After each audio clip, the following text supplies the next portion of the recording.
આમ આદમી પાર્ટીના નેતા ગોપાલ ઇટાલિયાને જીતાડવા માટે એક કાકા જ્યાં સુધી ગોપાલ ઇટાલિયા ચૂંટણી નહીં જીતે ત્યાં સુધી બનિયાન નહીં પહેરું તે પ્રકારની નેમ લે છે। તો એક તરફ ભારતીય જનતા પાર્ટીના સમર્થક એવી નેમ લે છે કે જો ગોપાલ ઇટાલિયા વિસાવદર જીતશે તો તેઓ ટકો કરાવી લે છે। ત્યારે આના જ કારણે અનેક પ્રકારની ચર્ચાઓ વેગવાન બની હતી। ત્યારે થોડાક દિવસ પહેલાં વિસાવદરના જે પરિણામો જાહેર થયા તેમાં આમ આદમી પાર્ટીના ગોપાલ ઇટાલિયા જે 17,000થી વધારે મતો સાથે વિજય બન્યા ને હવે તેઓ ધારાસભ્ય પણ બન્યા છે।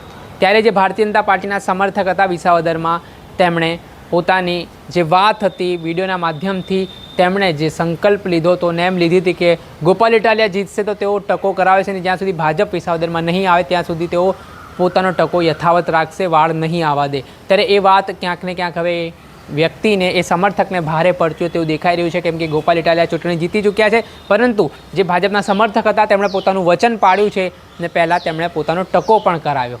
સાથે જ તેઓ આ મામલે શું કહી રહ્યા છે, શું તેમણે વાત કહી હતી, વચન આપ્યું હતું તે સાંભળ્યું।